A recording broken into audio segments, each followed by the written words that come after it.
We got more info on the Void Century and who Joyboy really is in chapter 1114 of One Piece, so we are here to give you our initial thoughts and reactions on everything that went down in the chapter. Woo! And we're going to start off by just complimenting that we love these kinds of chapters, getting the chance to jump from one place to the other, see how fully fleshed out not only this world is, but the impact of this event. And starting with the Marines themselves, who is probably going to have the heaviest fallout from having this information revealed, feels like the perfect starting point. Exactly. I mean, you've got people reacting in all sorts of different ways, but especially the Marines who are so loyal to the government. Guys like Akainu, I found that shot of him just sitting in silence contemplating so interesting, because he's always been a guy who operates on his own code, and it begs the question, could he even take this as betrayal and he himself betray the government, turn against them? It definitely seems like as soon as you put the public information out there that this is who's leading the government, who the Marines are loyal to, that's some like fallout or schism that's been a long time coming.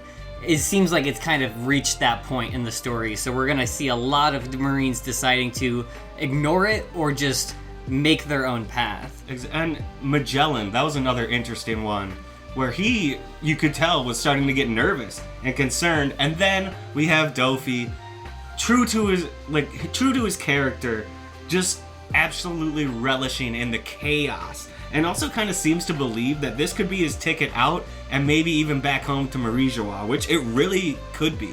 I mean, Impel Down itself is not built to flood at all. They were already like up at the sea brink when they built that prison, and now it's just going to be worse and worse. He said so himself. All it takes like one more meter and we're done with this prison. We can't use it. They got to go somewhere higher, as Doflamingo put it. And that's going to create its own sense of panic, because what do you do with all of these criminals? And speaking of panic, as everybody is in this chapter, the Gorosei themselves are just becoming crazy unraveled as they're now just deciding to kill every bit of life force that could broadcast the signal. And I think that's a great allusion to the actual title being The Wings of Icarus, where at the end of that story, even though Icarus knew he was running into something that would probably destroy him, the adrenaline of just trying it drove him right into the sun. And now these same Gorosei, who are just trying to save face and keep everybody from knowing the truth, are just going to destroy everything. And if that is broadcasted and they see these forms, I don't know how many of those Marines are going to follow them after that. No, well, and it even seems like they might just kill the Marines too. I mean, they might not even have a choice. Yeah. At this point, Saturn and all of them seem like they're not even focused on anything but killing every life force they can find. And, I mean, that's initially kind of what threw me off about what the interaction between the Straw Hats and him, because that panel is of just the chaos of what, like, the lower-ranking Straw Hats in terms of power versus this Gorosei.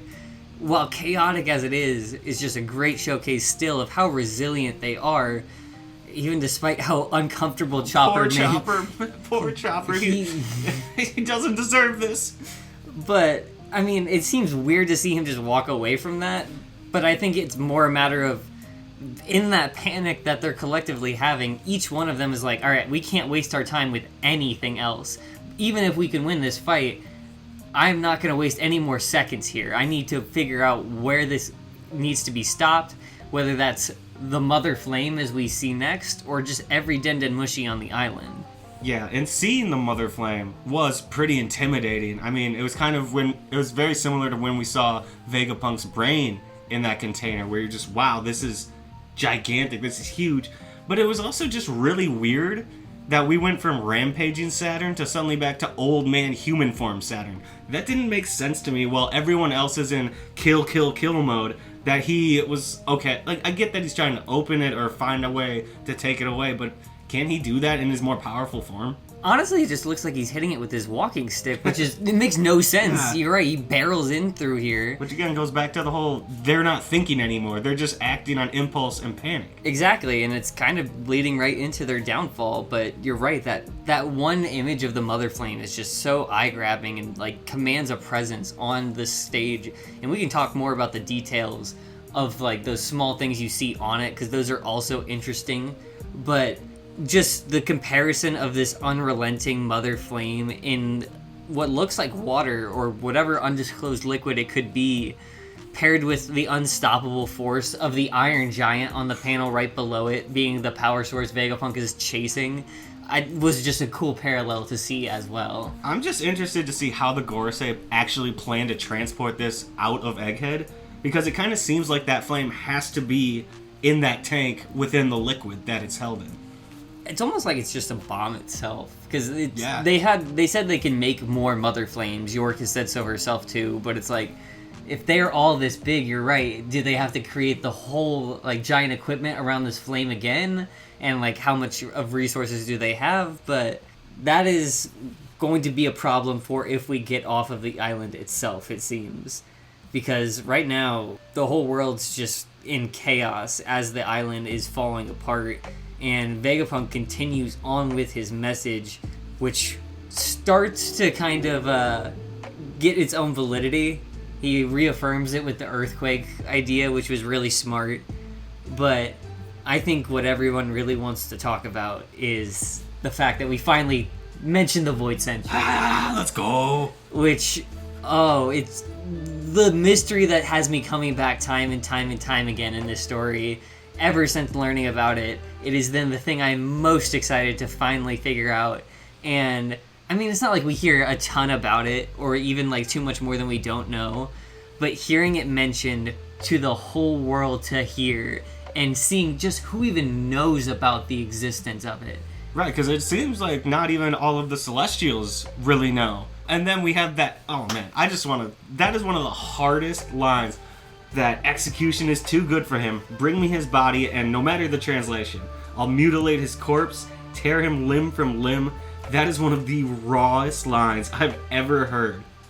It's brutal, and I mean, they're obviously kind of having a temper tantrum, not having their lobster for dinner and having their food sources depleted by the revolutionaries. This isn't the entertainment we ordered? No, they're pissed. And despite that, it's still interesting the amount of reactions you have to that statement. Starting with Shalria, who is Charlos's sister, who just doesn't seem to know anything about the existence of the Void Sentry, even as a celestial dragon, which is very interesting to see who's kind of on a need-to-know basis for this information. But we move that to the end. The very next person we see, somebody who I didn't even think we would see until Elbath, is just Saul. So happy about this. Who is taking it in. He's laughing. He's so happy. Just he can't help himself. Every bit of that knowledge he worked to preserve is finally being brought to light. And similarly, talking about something being preserved, we see somebody we haven't seen in a long time being Choo Choo, a fan favorite, the dog who protected Orangetown along with his owner, and somebody whose name I wish I didn't remember, but I somehow did, being Mayor Boodle, which I think is kind of interesting to include here. I put a note that it might seem very random, like kind of they're throwing a dart at what place they want to even visit at this point, but I think it's interesting that that is the first time we saw Luffy save citizens from Buggy and other pirates, and being that like warrior of liberation, to see the first town he liberated during this announcement is a very deliberate choice I feel like Oda made, and I think it's one that's super cool. But I also love Choo Choo. And they also mentioned the 20 kings. Like, it wasn't a coincidence. This was very, very purposeful. He definitely didn't waste any time on like which one he was picking and how they were going to be reacting. But we do reel it back into Egghead once more as he continues to elaborate on his research into this forbidden subject, but we start to see some things moving on the island as well, as some island clouds are finally starting to take place and move in front of the Sunny. Called it! Which, yes, we called. We saw Edison jumping off, had to speculate as to what he could have been doing, and seeing that island cloud generator, we just couldn't help but think that he would create some kind of road, seemingly at the cost of his life, and that is exactly what it seems like happens in this chapter. He didn't die yet. But by his own words, it doesn't sound like he plans to be joining them. No, he is pretty much saying, well, I made my choice, put my chips on the table, make this bet worth it. Y'all better get out of here. And because of that, they now have more of an escape plan, but it also leads us into the final page of the chapter, which is consistently now been the biggest cliffhanger and reveal at the same time. I can't wait another week. It's insane. We have to with this one, sadly. We are on break this week, but we do know that Vegapunk, as he begins the tale of the Void Century, introduces the star of the story and a name that always gets the fan base riled up, Joyboy. Woo! And honestly, he follows it up with some more interesting notes, but my main takeaway was keyed in the fact that Joyboy and Nika are very discreetly shown to be different individuals at this point. And at times, I've used it interchangeably, I've heard it used interchangeably because they've represented a lot of the same things, but now we know that there's a deeper history to Nika that we didn't even know about before Joyboy himself even added to that. And wow, that's just like the subtler part of the reveal. Yeah, and so him being from the Ancient Kingdom, to me, it makes sense because, you know, the Iron Giant knew his name. He clearly had ties to this Ancient Kingdom. But the concept of him being the first pirate in the world, in history, that blew my mind. And I just want to know what his reasons could be for leaving such an advanced kingdom to take to the seas and start this pirate movement. He started the pirate movement. I mean, my first thoughts would be, if he's anything like Luffy, this man just wants to be the freest person on the seas. And that could be what his motivation was to leave his kingdom. But there's so many implications in that statement. That Joyboy was the first pirate. And that he was born, as you said, in the Ancient Kingdom. So, debunking one of the major theories amongst the community for a long time, that the Ancient Kingdom might be a kingdom of pirates and piracy that made them all free and equals. But at the same time, like I said, that just makes the origin of Nika and that history and lore that they have in Elbaf go a little bit deeper and stand for something a little bit more that we have no idea as to where it even began. Yeah.